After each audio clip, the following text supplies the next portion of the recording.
ప్రియమైన దేవుని బిడ్డలందరికీ నా ప్రత్యేకమైన వందనాలు తెలియజేసుకుంటున్నాను. ఈరోజు ఒక ప్రాముఖ్యమైన అంశాన్ని మనము ఆలోచన చేద్దాం. అదేమంటే పరలోకములో పడక సుఖాల.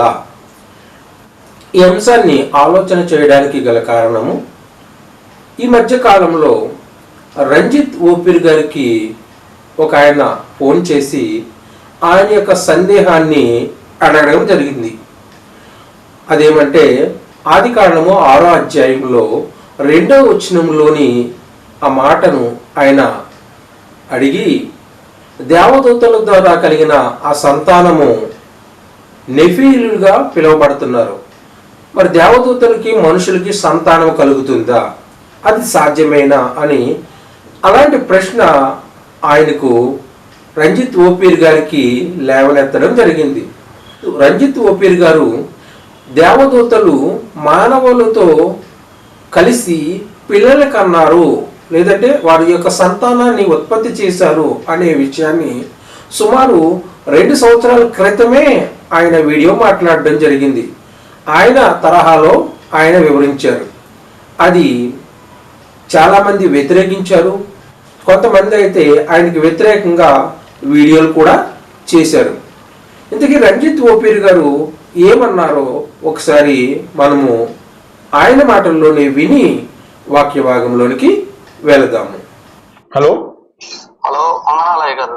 వందనాలండి. క్షీరసాగర మదనం కార్యక్రమానికి స్వాగతం అండి. మీ పేరేంటండి, ఎక్కడి నుంచి కాల్ చేస్తున్నారు? నా పేరు సాగర్ అండి, నర్సాపేట అండి. ఓకే, ఓఫీర్ సార్ ఉన్నారు. మీ యొక్క సందేహం ఏమైనా ఉంటే పంచుకోండి బ్రదర్. అయ్యగారు వందనాలు. అయ్యగారు వందనాలు బ్రదర్ సాగర్, చెప్పండి.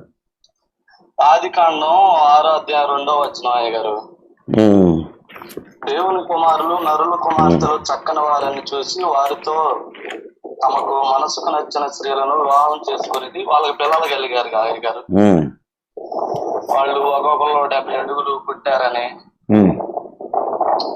మామూలుగా ఆ బుక్ చదివాను. ఇందులో ఏంటంటే నాకు డౌట్, వాళ్ళు మనతో వ్యభిచరించినప్పుడు పిల్లలు ఎలా కలిగారు అనేది నా డౌట్.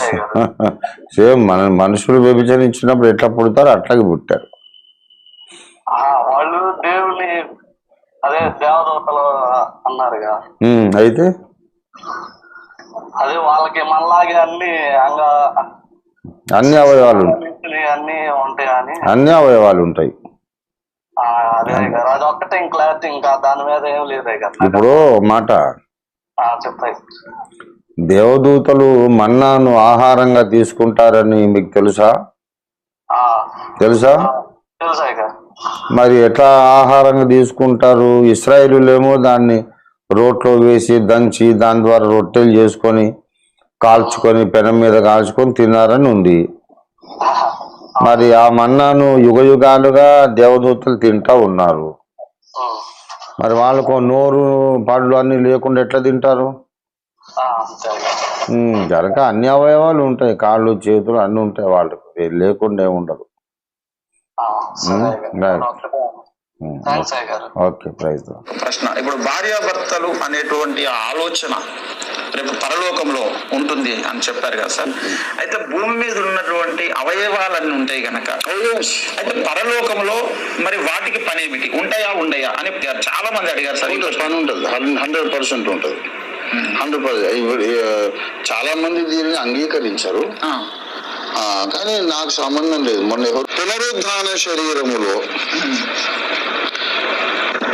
కళ్ళు మిస్ అవ్వవు, చెవులు మిస్ అవ్వవు, కళ్ళు మహిమగల కళ్ళు అవుతాయి. మహిమగల శరీరం కదా, ముక్కు మహిమగల ముక్కు, చెవులు మహిమగల చెవులు.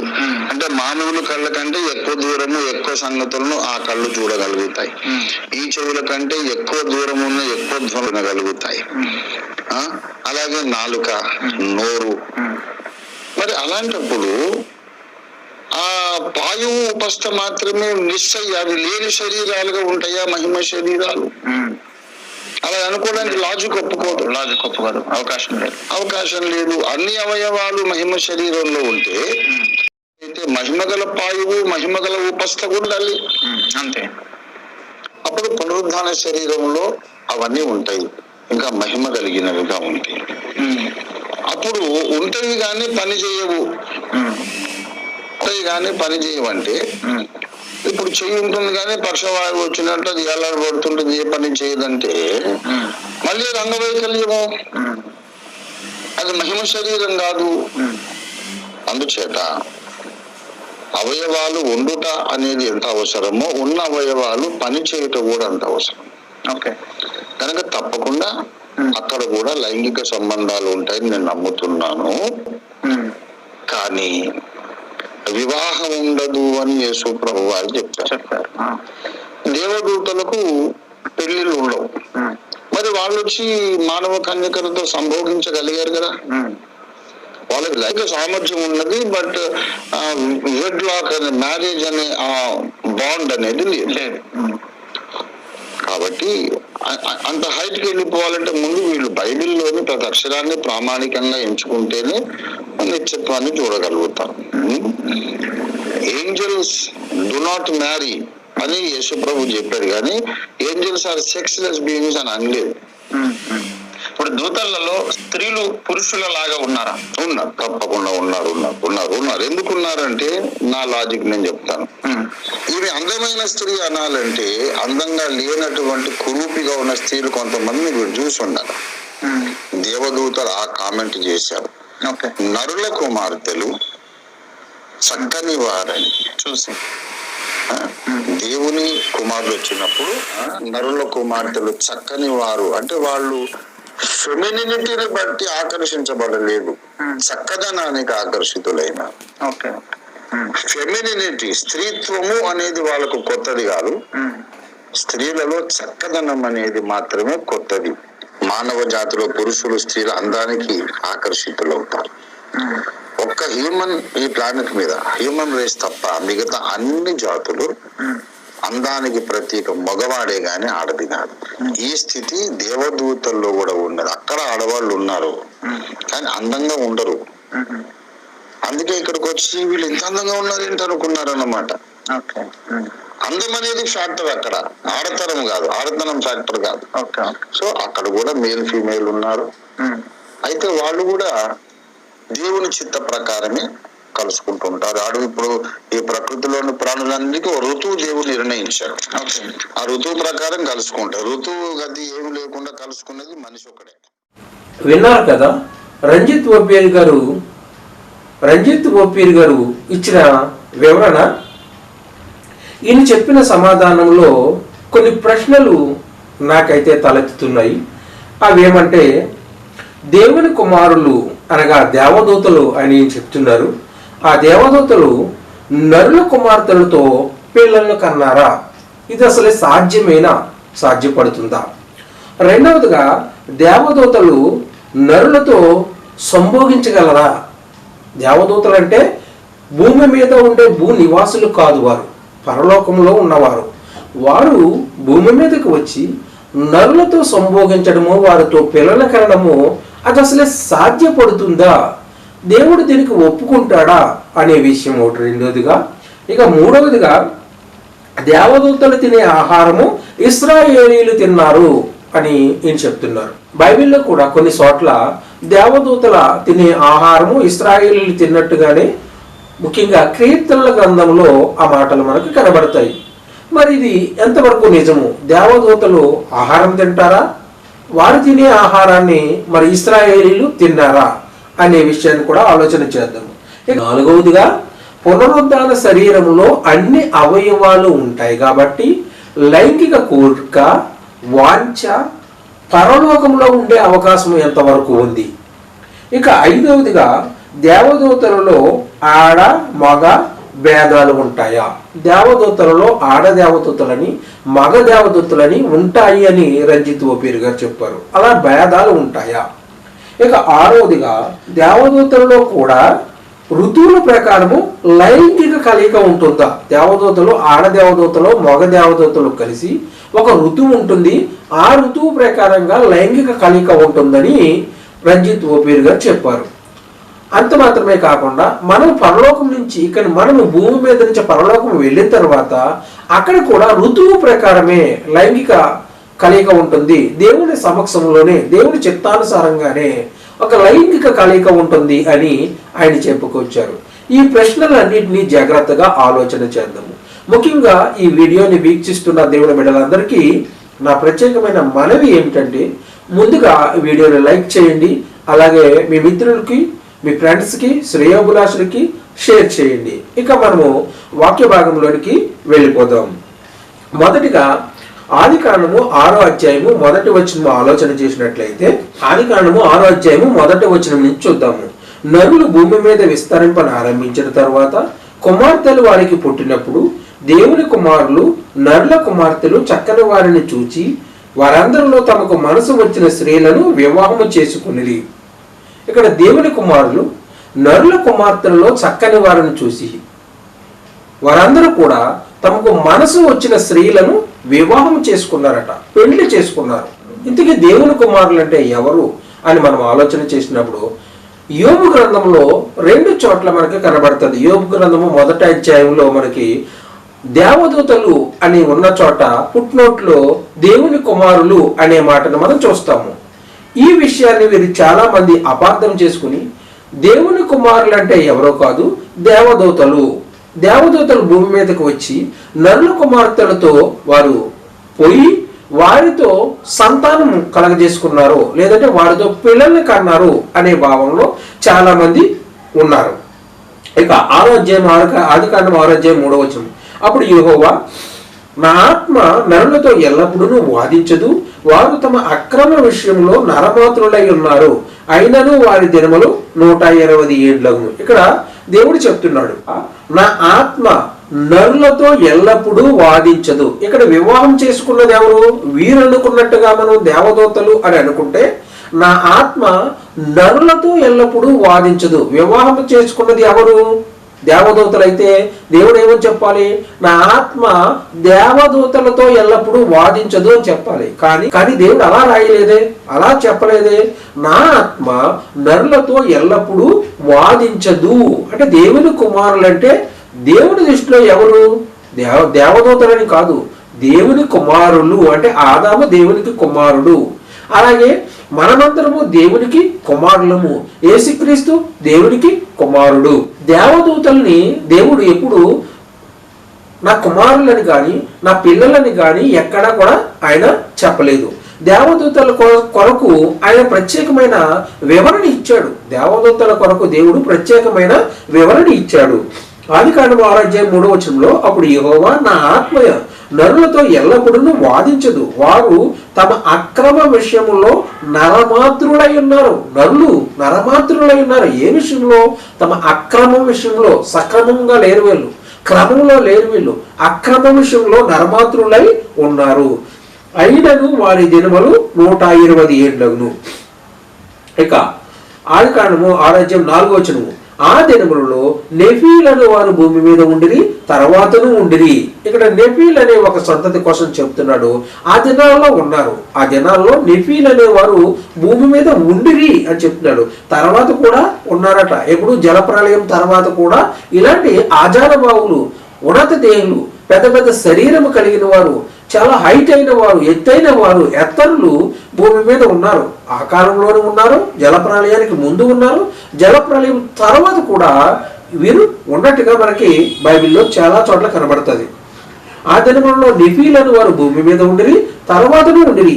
దేవుని కుమారులు నరుల కుమార్తెలతో పోయినప్పుడు వారికి పిల్లలను కనిరి. పూర్వకాలమందు పేరు పొందిన శూరులు వీరే. దేవుని కుమారులు నరుల కుమార్తెలతో పోయినప్పుడు వారికి పిల్లలను కన్నారట. ఇందుకే దేవుని కుమారులు నరుల కుమార్తెలతో ఎలా పోయారు? వారు వివాహాలు చేసుకున్నారు. వివాహాలు చేసుకుని వారితో వెళ్ళిన తర్వాత వారికి పిల్లలు పుట్టారట. వారికి పిల్లలు పుట్టినప్పుడు పూర్వకాలమందు పేరు పొందిన శూరులు వీరే అని చెప్తూ, నరులు చెడుతనము భూమి మీద గొప్పదనియు వారి హృదయం యొక్క తలంపులోని ఊహ అంతయు ఎల్లప్పుడూ కేవలము చెడ్డదని యెహోవా చూసి. ఇక్కడ నరుల కోసమే మాట్లాడుతున్నాడు కానీ దేవదూతల ప్రస్తావన దేవుడు తేవట్లేదు. నరులు తప్పు చేశారు, నరుల హృదయాలోచన చెడ్డది, నరుల చెడుతనము అని నరుల కోసమే దేవుడు మాట్లాడుతున్నాడు. నరుల చెడుతనము, నరులు అంటే స్త్రీలు ఉంటారు, పురుషులు ఉంటారు. నరుల చెడుతనము భూమి మీద గొప్పది, వారి హృదయం యొక్క తలంపుల్లోని ఊహ అంతయు ఎల్లప్పుడూ కేవలము చెడ్డదని యెహోవా చూచి తాను భూమి మీద నరులను చేసినందుకు యెహోవా సంతాపము నొంది తన హృదయంలో నొచ్చుకొనును. ఇక్కడ దేవుని కుమారులు అంటే దేవదూతలని వీరు చాలా మంది అభిప్రాయపడుతున్నారు. దేవుడు వారిని దేవదూతలుగా చెప్పట్లేదు, కేవలము నరులుగా మాత్రమే చెప్తున్నాడు. నరులుగానే చూస్తున్నారు. నరుల హృదయాలోచన చెడ్డది అని నరుల కొరకే దేవుడు వ్రాయిస్తున్నాడు కానీ దేవదూతలు అనే పేరు కానీ ప్రస్తావన కానీ ఇక్కడ తేవట్లేదు. అయితే యోబు గ్రంథములో దేవదూతలు అని ఉన్న ఆ మాట దగ్గర ఫుట్నోట్లో దేవుని కుమారులు అని వ్రాయబడింది కాబట్టి ఆ మాటను తీసుకుని వీరు దేవదూతలు ఇక్కడికి వచ్చి భూమి మీదకి వచ్చి నరుల కుమార్తెలతో వారు పోయినప్పుడు వారికి పిల్లలు కన్నారు అని చాలా మంది అభిప్రాయపడుతున్నారు. అయితే ఇది ఎంతవరకు అవకాశం ఉంది అని మనం ఆలోచన చేసినట్లయితే భూమి మీద ఏ జంతువైనా దాని సహసర జంతువుతోనే జత కడుతుంది, వేరే జంతువుతో జత కట్టదు. పులితోనే జత కడుతుంది, సింహంతోనే జత కడుతుంది, కుక్కతోనే జత కడుతుంది. ప్రతి జంతువులు కూడా వాటి యొక్క సంతానాన్ని ఉత్పత్తి చేసుకుంటాయి. అలాగే చెట్లు కూడా విత్తనములు కలిగిన ఫలమిచ్చు ఫల వృక్షములు కావాలని దేవుడు కోరాడు భూమితో చెప్పినప్పుడు. అలాగే చేపలు కూడా తమ జాతితోనే జత కట్టి వాటి యొక్క సంతానాన్ని ఉత్పత్తి చేస్తుంది. అలాగే దేవుడు ఆదాం అవ్వలకు చెప్పినప్పుడు మీరు ఫలించండి, అభివృద్ధి పొందండి, భూమిని నిండించండి అని దేవుడు కూడా ఆదాము అవ్వలతో చెప్పాడు. అంటే ఏ జంతువు ఆ జంతువుతోనే జత కడుతుంది మనందరికీ తెలుసు. అలా కాకుండా ఒక జంతువు వేరే జంతువుతో జత కట్టినప్పుడు వాటికి సంతానం అనేది సాధారణంగా కలగదు. ఒకే ఒక జాతిని మనం చూస్తాము, గుర్రము గాడిద.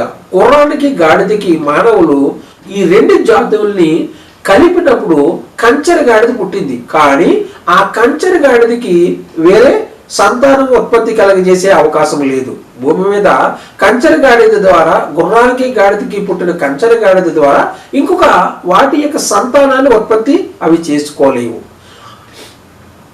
ఏ జంతువు అయినా మానవులతో అంటే నరులతో పోయినప్పుడు జంతువు యొక్క ఆ పిల్లలు మానవులకు పుట్టిన దాఖలాలు కానీ లేదంటే మానవులు జంతువులతో పోయినప్పుడు మానవుల పిల్లలు జంతువులకు పుట్టిన దాఖలాలు కానీ భూమి మీద ఉన్న ఎటువంటి అవకాశం కూడా లేదు. భూమి మీద ఎటువంటి అవకాశం కూడా లేదు.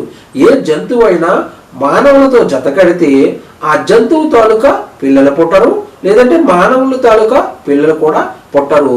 అలాంటి ఛాన్సే లేదు. భూమి మీదే ఆ ఛాన్స్ లేచినప్పుడు దేవుడు నా పరలోకం నుంచి కొంతమంది దేవదూతలు భూమి మీదకి వచ్చి మానవులతో అంటే మానవ స్త్రీలతో వారు జత కట్టి లేదంటే వివాహం చేసుకుని వారితో సెక్స్ సంబంధాలు పెట్టుకుంటే వారికి పిల్లలు పుట్టారు అని చెప్తున్నారు. అయితే పిల్లలు పుడితే ఎలాంటి పిల్లలు పుట్టాలి? మానవుల పిల్లలు పుడతారా లేదంటే దేవదూతలు లాంటి పిల్లలు పుడతారా? ఒకసారి మీరు ఆలోచన చేయండి. దేవదూతలు కొన్ని ప్రత్యేకమైన దేవదూతలు మనకు కనబడతాయి. దేవదూతలు అనగా మనకు ముఖ్యంగా 4 రకాల దేవదూతలు కనబడతాయి. ఒకటి సమాచారాన్ని ఇచ్చిపుచ్చుకుని సమాచారాన్ని దేవుడి దగ్గర నుంచి ఇక్కడ తెచ్చే దేవదూతలు కొన్ని ఉన్నాయి. రెండవదిగా కెరూబులనే జాతి దేవదూతలు కొన్ని ఉన్నాయి. మూడవదిగా శరాపులనే దేవదూతలు కొన్ని ఉన్నాయి. నాలుగవదిగా ప్రధాన దూతలు ఉన్నాయి. ఈ దేవదూతలు మానవ పోలికగా ఉండవు. వాటికి ప్రత్యేకమైన పోలిక ప్రత్యేకమైన స్వరూపము దేవుడు ఇచ్చాడు. మానవుల్లాగా చేయలేదు. మానవులను దేవుడు తన స్వరూపంలో తన పోలికలో దేవుడు చేశాడు. కాబట్టి దేవదూతలు భూమి మీదకి వచ్చి నరులతో సంపర్కం చేసినా కూడా దేవదూతలే పుట్టాలి కానీ మానవుల పిల్లలు పుట్టడానికి అవకాశం లేదు. మరి దేవదూతల యొక్క ఆకారం ఏంటి అని మనం ఒకసారి ఆలోచన చేసినట్లయితే యెషయా గ్రంథము 6వ అధ్యాయము 2వ వచనం నుంచి ఆయనకు పైగా శరాపులు నిల్చుండిరి, ఒక్కొక్కరికి 6 రెక్కలుండును, ప్రతి వాడు 2 రెక్కలతో తన ముఖమును 2తో తన కాళ్ళను కప్పుకొనుచు రెండుతో ఎగురుచుండెను. వారు సైన్యములకు అధిపతి యొక్క యెహోవా పరిశుద్ధుడు పరిశుద్ధుడు పరిశుద్ధుడు, సర్వలోకము ఆయన మహిమతో నిండి ఉన్నది అని గొప్ప స్వరముతో కాన ప్రతిగానములు చేయుచుండిరి. ఇక్కడ దేవదూతలకు ఉన్న ఆకారం మనం జాగ్రత్తగా గమనించినట్లయితే 2 రెక్కలతో ముఖాన్ని కప్పుకుంటున్నాయట, 2 రెక్కలతో కాళ్ళని కప్పుకుంటున్నాయట, 2 రెక్కలతో గాలిలో ఎగురుతున్నాయంట. అంటే 6 రెక్కలు కలిగిన దేవదూతలు ఇక్కడ కనబడుతున్నాయి. ఈ దేవదూతలు ఏది కోసం ఉన్నాయంటే దేవుణ్ణి స్తుతించడానికి, దేవుణ్ణి కీర్తించడానికి, దేవుణ్ణి ఆరాధించడానికి ఉన్న దేవదూతలు. ఈ దేవదూతల్లో దేవుని ఆరాధించడానికి ఉన్న దేవదూతలు. అంత మాత్రమే కాకుండా వీటికంటే శక్తివంతమైన దేవదూతలు ఎన్నో ఉన్నాయి. కెరూబులని, శరాబులని, ప్రధానులని రకరకాల దేవదూతల్ని దేవుడు సృష్టించినట్టుగా మనకి కనబడుతుంది. మరి దేవదూతలు మానవులతో వచ్చి మానవులతో వివాహం చేసుకుని లేదంటే మానవులతో సంభోగం చేసి పిల్లల్ని కనే అవకాశం ఎంతవరకు ఉంది అని ఆలోచన చేసినట్లయితే బైబిల్ ప్రకారంగా ఎక్కడా కూడా అలాంటి అవకాశమే లేదు అన్నట్టుగా మనకు కనబడుతుంది. ఉంటే దేవుడు ఖచ్చితంగా రాయించుండేవాడే. దేవుడు అలాంటి అవకాశం ఉన్నట్టు దేవుడు ఎక్కడా రాయించలేదు. ఏ జీవి కూడా మరొక జీవితో పోయినప్పుడు వాటి సంతానాన్ని ఉత్పత్తి చేయలేదు, అలా పోదు కూడా. ఈ దేవదూతలు మరి ఎవరు దేవుని కుమారులు కాకపోతే మరి ఎవరై ఉంటారు అనే విషయాన్ని మనం ఒకసారి ఆలోచన చేసుకుని కొంచెం ముందుకు వెళ్ళిపోదాం. దేవదూతల కోసం దేవుడు కొన్ని మాటలు రాయించాడు. హెబ్రీయులకు రాసిన పత్రిక 1వ అధ్యాయము 5వ వచనం, యాలే అనగా నీవు నా కుమారుడువు, నేను నేడు నిన్ను కనియున్నాను అనియు, ఇదియుగాక నేను ఆయనకు తండ్రినై ఉన్నాను, ఆయన నాకు కుమారుడయ్యుండెను అనియు ఆ దూతలతో ఎవరితోనైనను ఎప్పుడైనను చెప్పనా. దేవుడు తన దూతలతో నేను నీకు తండ్రిని, మీరు నాకు కుమారులు, మీరు నాకు పిల్లలని ఎవరితోకైనా ఎప్పుడైనా దేవుడు చెప్పాడా? హెబ్రీయులకు రాసిన పత్రిక 1వ అధ్యాయము 5వ వచనంలో ఈ మాటలు కనపడతాయి. 6వ వచనం, మరియు ఆయన భూలోకమునకు ఆది సంపత్తిని మరలా రప్పించినప్పుడు దేవుని దూతలందరూ ఆయనకు నమస్కారం చేయవలనని చెప్తున్నాడు. యేసుక్రీస్తు కోసం చెప్తూ దేవుని దూతలందరూ అనగా దేవదూతలందరూ ఆయనకు నమస్కరించాలి. భూలోకానికి ఆది సంభూతిని అనగా యేసుక్రీస్తుని మరలా రెండవసారి రప్పించినప్పుడు ఆ దూతలందరూ ఆయనకి నమస్కరించాలి అని చెప్తున్నాడు. ఇక 7వ వచనం, తన దూతలను వాయువులుగాను అంటే ఆత్మలుగాను, తన సేవకులను అగ్ని జ్వాలలుగాను చేసుకునేవాడు అని తన దూతల గురించి చెప్తున్నాడు. తన దూతల గురించి ఏం చెప్తున్నాడు? తన దూతలను వాయువులుగాను తన సేవకులను అగ్ని జ్వాలలుగాను చేసుకునేవాడు. అంటే దూతల గురించి ఆయన చెప్తున్నాడు, వాయువులు అగ్ని జ్వాలలుగా తన సేవకులుగా చేసుకుంటున్నాడని ఆయన తన దూతల గురించి చెప్తున్నాడు. ఇక హెబ్రీయులకు రాసిన పత్రిక అదే అధ్యాయము 1వ అధ్యాయము 14వ వచనంలో ఏం చెప్తున్నారంటే, వీరందరూ అనగా దేవదూతలు వీరందరూ రక్షణ స్వాస్థ్యము పొందబో వారికి పరిసారము చేయుటకై పంపబడిన సేవకులైన ఆత్మలు కారా. ఈ దేవదూతలందరూ రక్షణాని స్వాస్థ్యము ఎవరు పొందుతున్నారు? రక్షణాని స్వాస్థ్యము దేవుని యొక్క కుమారులు అనగా మనము రక్షింపబడాలి, మనం రక్షించబడుతున్నాము. రక్షణ అనే స్వాస్థ్యము పొందబో వారికి పరిచారము చేయడానికి అంటే పరిచారము చేయడానికి పంపబడిన సేవకులైన ఆత్మలు కాదా? దేవదూతలు ఏం చెప్తున్నాడు దేవుడు? సేవకులు అంటున్నాడు. ఎక్కడైనా కూడా దేవదూతలు నా కుమారులని దేవుడు ఎక్కడ చెప్పలేదు. దేవుడు దేవదూతల్ని సేవకులుగానే చెప్పాడు, సేవకులుగానే పరిచయం చేశాడు, సేవకులుగానే మనందరికీ పరిచయం చేశాడు. కానీ తన కుమారులుగా ఎక్కడా చెప్పుకోలేదు. మనల్ని అయితే తన కుమారులు అన్నాడు, తన పిల్లలు అన్నాడు. అలాగే యేసుక్రీస్తునైతే నా ప్రియ కుమారుడు అని కూడా అన్నాడు. అయితే ఈ సృష్టిలో అనేకమైన దేవదూతలు ఉన్నాయి. భూమి ఒక దేవదూత, గాలి ఒక దేవదూత, నీరు ఒక దేవదూత.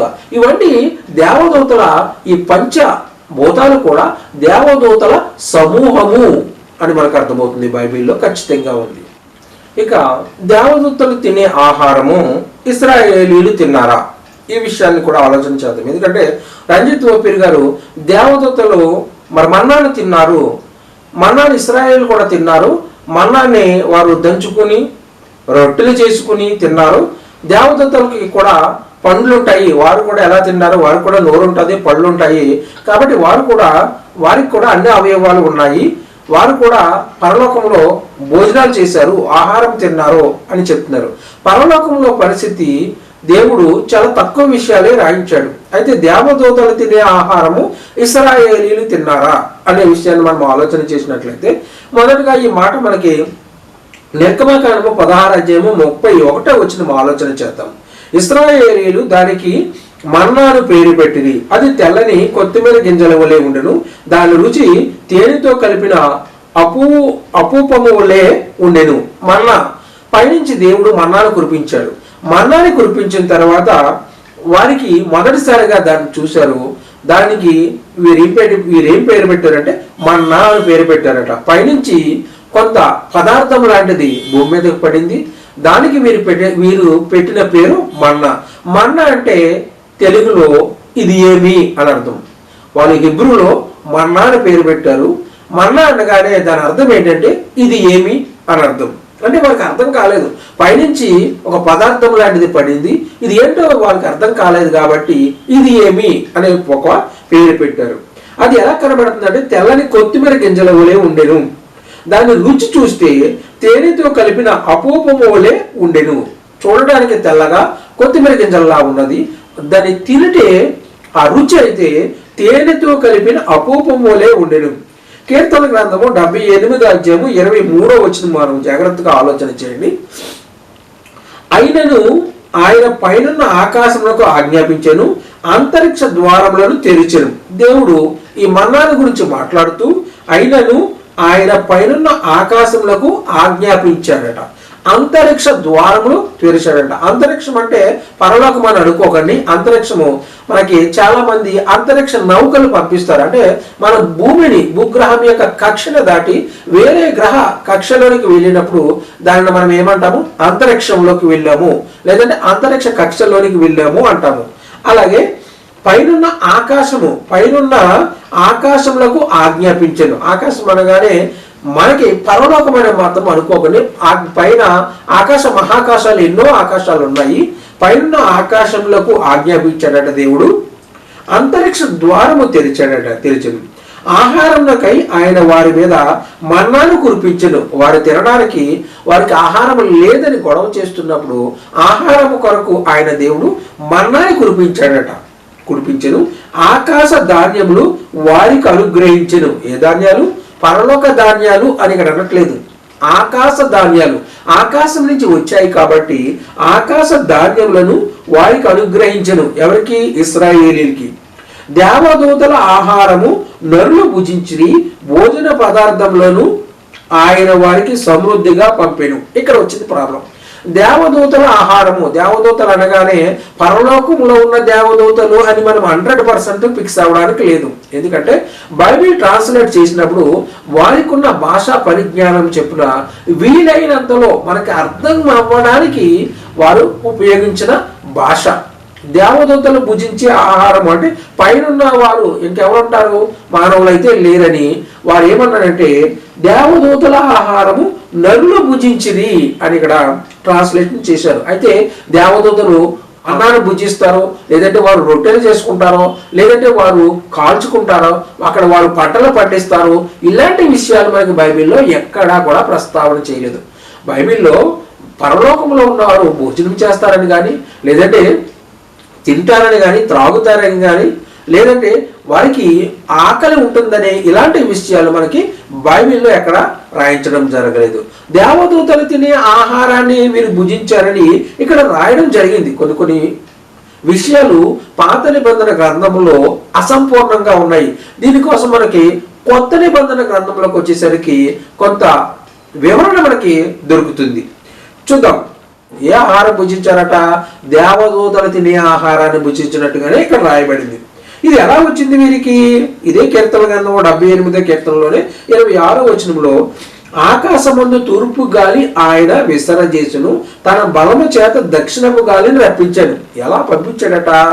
ఆకాశం నుంచి తూర్పు గాలి ఆయన విసరజేశాడట, తన బలము చేత దక్షిణపు గాలిని కూడా రప్పించాడు. అంటే గాలి ద్వారా ఈ ఆహారము వీరున్న ప్రదేశాల్లో వచ్చి పడింది.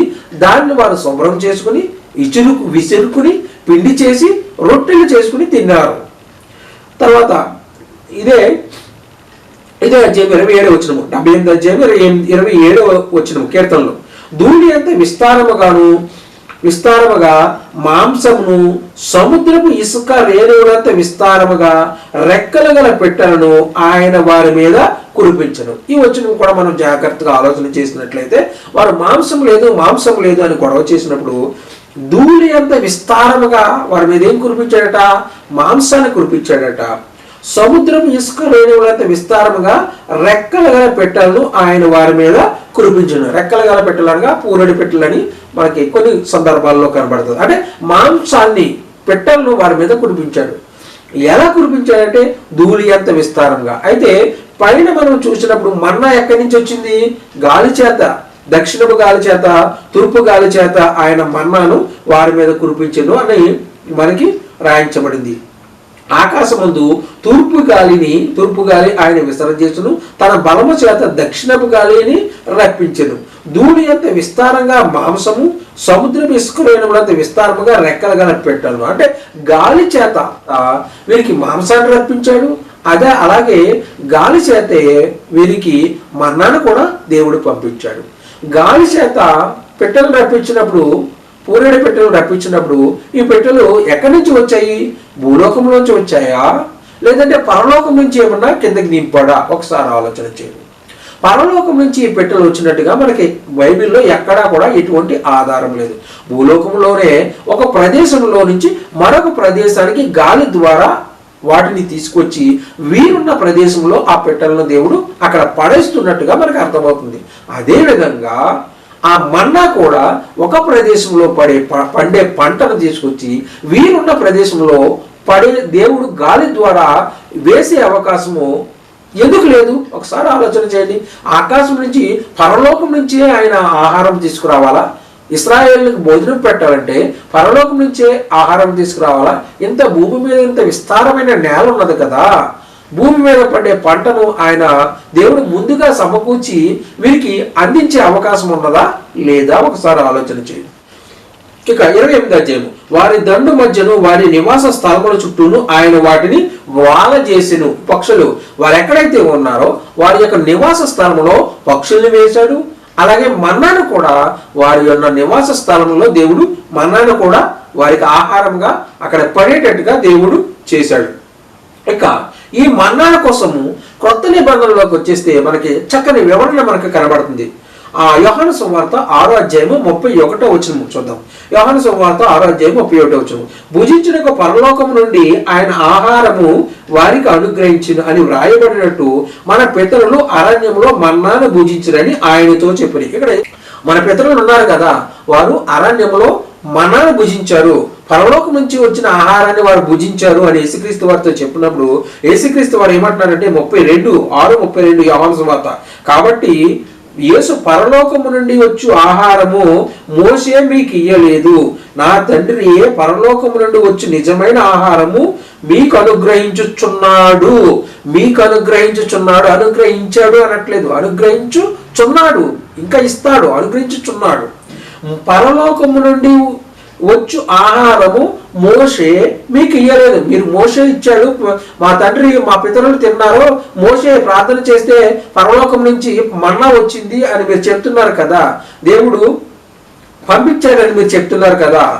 యేసుక్రీస్తు ఏమంటున్నాడంటే, కాబట్టి యేసు పరలోకం నుండి వచ్చే ఆహారము మోషే మీకు ఇయ్యలేదు. ఇక్కడ యేసుక్రీస్తు వారు కన్ఫర్మ్ చేసి చెప్పేస్తున్నాడు, పరలోకం నుంచి వచ్చిన ఆహారాన్ని మోషే మీకు ఇయ్యలేదు, నా తండ్రియే పరలోకం నుండి వచ్చి నిజమైన ఆహారము మీకు అనుగ్రహించుచున్నాడు. మీకు అనుగ్రహిస్తున్నది ఎవరు? నా తండ్రి. ఎక్కడి నుంచి వచ్చింది ఆహారము?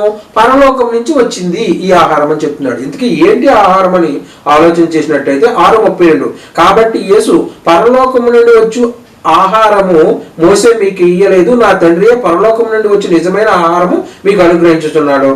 పరలోకం నుండి దిగి వచ్చి లోకమునకు జీవమునిచ్చినది దేవుడు అనుగ్రహించి ఆహారమయ్యున్నదని మీతో నిశ్చయముగా చెప్పుచున్నానని వారితో చెప్పును. విశ్వసించేవాడే నిత్య జీవం గలవాడు, జీవాహారము నేనే. నా తండ్రి పంపించిన ఆహారం ఏమిటి? ఇక్కడ జీవాహారము నేనే అని చెప్తున్నాడు. పరలోకం నుంచి వచ్చే ఆహారము మోషే మీకు ఇయ్యలేదు అని ఇక్కడ యేసుక్రీస్తు వారు స్పష్టంగా చెప్తున్నాడు. ఇక్కడ 6:49 మీ పితరులు అరణ్యంలో మన్నాను తినను చనిపోయిరి. అరణ్యంలో మన్నా తిన్నారంటున్నారు కదా. అరణ్యంలో మన్నాను తిన్నా కూడా పరలోకం నుంచి వచ్చిందంటున్నారు కదా మీరు, కానీ పరలోకం నుంచి రాలేదు. మోసే పరలోకం నుంచి తెచ్చిన ఆహారాన్ని మీకు ఇయ్యలేదు.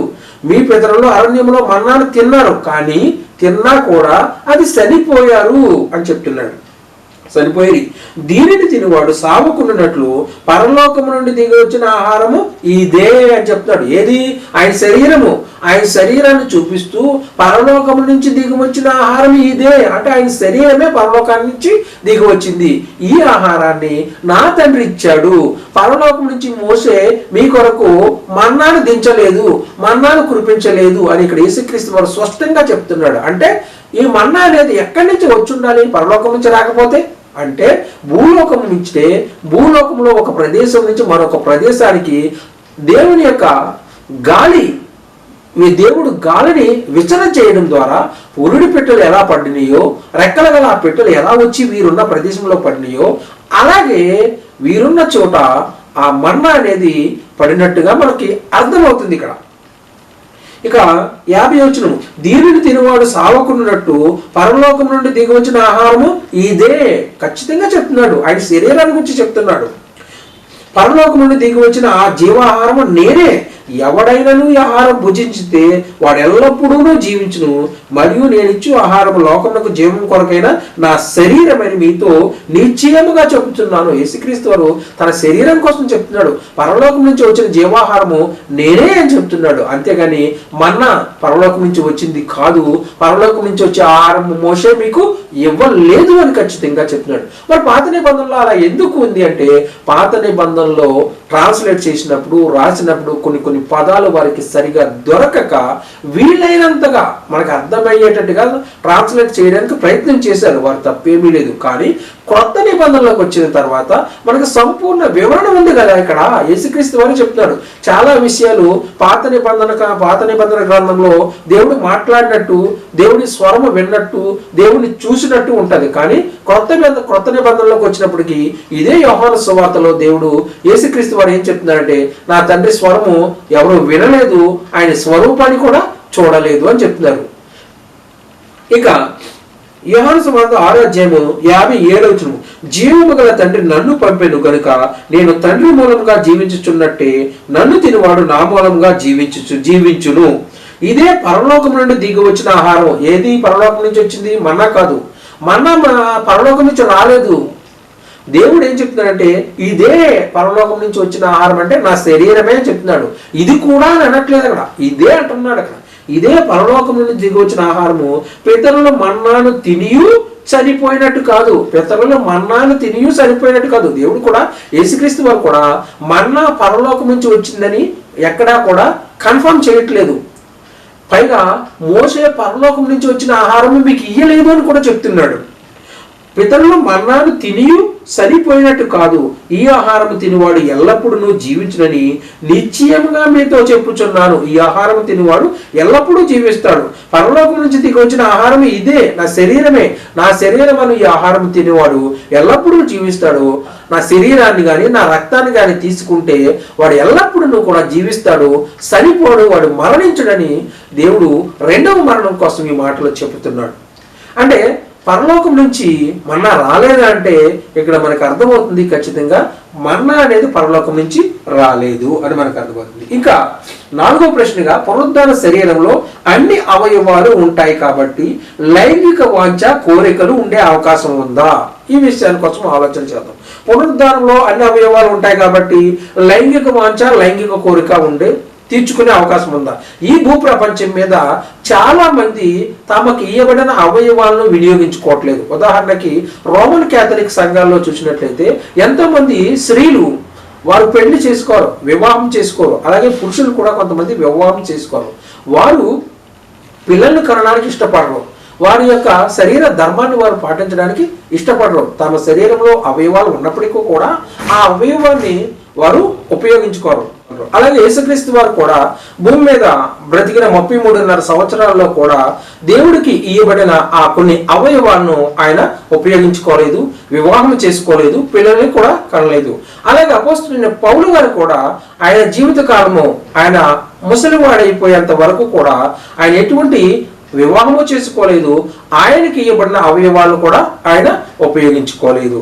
ఇంకా ఎంతో మంది నపుంసకుల కోసం యేసుక్రీస్తు వారు చెప్తూ మనుషుల చేత చేయబడిన నపుంసకులు ఉన్నారు, పరలోకము నిమిత్తము తమను తాము నపుంసకులుగా చేసుకున్న వారు కూడా ఉన్నారు. అంటే పరలోకము నిమిత్తము తమను తామే నపుంసకులుగా చేసుకున్నారు, అంటే వివాహం చేసుకోలేదు, వారికి ఇవ్వబడిన అవయవాలు వారు ఉపయోగించుకోలేదు. అన్ని అవకాశాలు ఉన్నప్పటికీ కూడా వారికి ఇవ్వబడిన అవయవాలను వారు ఉపయోగించుకోలేదు. మరి ఇక్కడ భూమి మీద అన్ని అవకాశాలు ఉండి కూడా ఉపయోగించుకోకపోతే పరలోకంలోకి వెళ్ళిన తర్వాత అక్కడ అవయవాలు ఎలా ఉపయోగించుకుంటారు? అవయవాలు ఉన్నప్పటికీ కూడా ఉపయోగించుకోవాలి ఛాన్స్ ఏముంది? అక్కడ ఏమైనా పిల్లలు కనాలా? అక్కడ ఏమైనా సంతానోత్పత్తి చేయాలా? దేవదూతలు కూడా వీరు ఏం చెప్తున్నారంటే దేవదూతలు కూడా ఆడ మగ దేవదూతలు ఉంటారని చెప్తున్నారు రంజిత్ ఓపీర్ గారు. అయితే మనము ఇక్కడ భూమి మీద ఉన్నాము కాబట్టి పిల్లల్ని కనాలి. దేవుడు ఇచ్చిన ఆజ్ఞ ప్రకారము, ఆదాము హవ్వలకు ఇచ్చిన ఆజ్ఞ ప్రకారము మనము సంతానాన్ని ఉత్పత్తి చేయాలి, పిల్లల్ని కనాలి, భూమిని నిర్మించాలి. కానీ పరలోకానికి వెళ్ళిన తర్వాత అక్కడ ఎటువంటి పిల్లల్ని కనే అవకాశం లేదు, సంతానాన్ని ఉత్పత్తి చేయవలసిన అవసరత లేదు. అలాగని దేవుడు ఒక కాలాన్ని నిర్ణయిస్తాడు. ఆ కాలంలో వీరు కలుసుకుంటారు. వీరు కొన్ని జంతువుల వలె ప్రతి జంతువునికి ఒక సీజన్ అనేది ఎలా ఉంటుందో అలాగే ఆ సీజన్ ప్రకారంగా వీరు కలుసుకుంటారని రంజిత్ ఓపేరు గారు చెప్పడం జరిగింది. అయితే ఈయన మాటల్లో నిజం ఎంత ఉంది? బైబిల్ ఈయన మాటలను సమర్థిస్తుందంటే ఎక్కడా సమర్థించట్లేదు. అలాంటి వచనాలు కూడా మనకి బైబిల్లో ఎక్కడ మచ్చుకు కూడా కనపడవు. అది వారి సొంత వ్యాఖ్యానంగానే మనం తీసుకోవాలి. ఇక 5వ ప్రశ్నగా మనం చూసినట్లయితే దేవదూతల్లో ఆడ మగ దేవదూతలు ఉంటాయా? దేవదూతల్లో ఆడ మగ దేవదూతలు ఉంటాయి అని రంజిత్ ఓపీర్ గారు చెప్పారు. నిజంగానే దేవుడు ఎక్కడైనా రాయించాడా బైబిల్లో ఆడ దేవదూతలు ఉంటాయని మగ దేవదూతలు ఉంటాయని దేవుడు ఎక్కడైనా రాయించాడా అంటే ఎక్కడా రాయించడం జరగలేదు. ఈయన దేవుని కుమారులు నరుల కుమార్తెలతో పోయినప్పుడు అనే ఆ పదాన్ని తీసుకుని యోబు గ్రంథంలో దేవుని కుమారులు దేవదూతలు అనగా దేవుని కుమారులు అని పుట్టినోట్లో ఉన్న ఆ మాటను తీసుకుని ఈ రెండింటిని లింక్ చేసేసి వారు దేవదూతలు వచ్చి నరుల కుమార్తెల్లో చక్కని వారిని చూసి వారిని పెళ్లి చేసుకున్నారు, వారిని వివాహం చేసేసుకుని వారితో పోయినప్పుడు వారికి పిల్లలు పుట్టేశారు అనే ఒక తప్పుడు సిద్ధాంతాన్ని ప్రజల్లోకి పంపించేశాడు. ఇక పైగా దేవదూతల్లో కూడా ఆడ దేవదూతలు ఉంటాయి, మగ దేవదూతలు కూడా ఉంటాయి. అవి సీజనల్ గా కలుసుకుంటాయి అని ఆయన సొంత వ్యాఖ్యానాన్ని ఇచ్చారు. దీనిని బైబిల్ అక్కడ సమర్థించినట్టుగా కనిపించట్లేదు. బైబిల్లో కూడా ఎటువంటి సమర్థించినట్టు బైబిల్లో కూడా దీనికి ఆధారంగా ఎటువంటి వాక్యం కూడా మనకి లేదు. ఇక 6వదిగా దేవదూతలలో కూడా ఋతువుల ప్రకారము లైంగికత ఉంటుంది అని చెప్పుకొచ్చారు. దేవదూతల్లో కూడా ఒక ఋతువు ఉంటుంది, ఆ ఋతువుల ప్రకారమే లైంగిక వాంఛ ఉంటుంది. దేవుడి చిత్తానుసారంగా ఆ లైంగిక వాంఛ అవి తీర్చుకుంటాయి అని చెప్తున్నాడు. అంటే జంతువులు ఎలాగా ఋతువుల ప్రకారంగా కలుసుకుంటాయి? ఉదాహరణకి కుక్కలు, కోళ్ళు, నక్కలు, ఈ జంతువులు ఎలాగైతే వాటి ఋతువుల్లో కలుసుకుంటాయో ఇవి కూడా వాటి ఋతువుల ప్రకారము ఆ లైంగిక వాంఛ, లైంగిక కోరికలు ఉంటాయి, వాటికి అవి కలుసుకుంటాయని రంజిత్ ఓపీర్ గారు ఆయన యొక్క సొంత వ్యాఖ్యానాన్ని చేశారు. ఆయన వ్యాఖ్యానము ఎంతవరకు ఆమోదించవచ్చు అని మీరే జాగ్రత్తగా ఆలోచన చేయండి. బైబిల్లో ఆయన చెప్పిన మాటకి దేనికి ఆధారం మనకి కనబడట్లేదు. బైబిలు సమర్థించే అవకాశం లేదు. ఎందుకంటే దేవదూతల శరీరాలు వేరు, వాటి యొక్క దేహం వేరు. యేసుక్రీస్తు పునరుద్ధారుడు అయ్యాడు కాబట్టి ఆయనకి నోరుంది, కళ్ళున్నాయి, కాళ్ళున్నాయి, ముక్కున్నది, శరీరాలు ఉన్నాయి, అన్ని అవయవాలు ఉన్నాయి కాబట్టి అన్ని వాడుకుంటాడని గ్యారంటీ ఏముంది? భూమి మీదే ఆయన అవయవాలు ఉన్నప్పటికీ కూడా ఉపయోగించుకోలేదు. మరి పరలోకానికి వెళ్ళిన తర్వాత అవయవాలు ఉపయోగించుకుంటాడా? పౌలు గారు ఉపయోగించుకుంటాడా? పౌలు గారు భూమి మీదే అవయవాలు ఉపయోగించుకోలేదు. పరలోకంలో ఆ అవయవాల్ని ఆయన ఉపయోగించుకుంటాడా అంటే మనకి ఖచ్చితంగా ఉపయోగించుకోడు అనే మనకు అర్థమవుతుంది. ఎందుకంటే పరలోకంలో ఇలాంటి కార్యక్రమాలు, సెక్స్ కార్యక్రమాలు ఉంటాయంటే అది నమ్మడానికి కూడా ఎటువంటి ఆస్కారం కూడా లేదు అని మనకి అర్థమవుతుంది. కనుక జాగ్రత్తగా ఆలోచన చేయండి, బైబిల్ని బాగా చదవండి. చదివి మీరు జాగ్రత్తగా ఆలోచన చేస్తే అన్ని విషయాలు మీకే అర్థమవుతాయి. ఇంతవరకు ఈ మాటలు విన్నందుకు మీ అందరికీ నా ప్రత్యేకమైన వందనాలు తెలియజేసుకుంటున్నాను.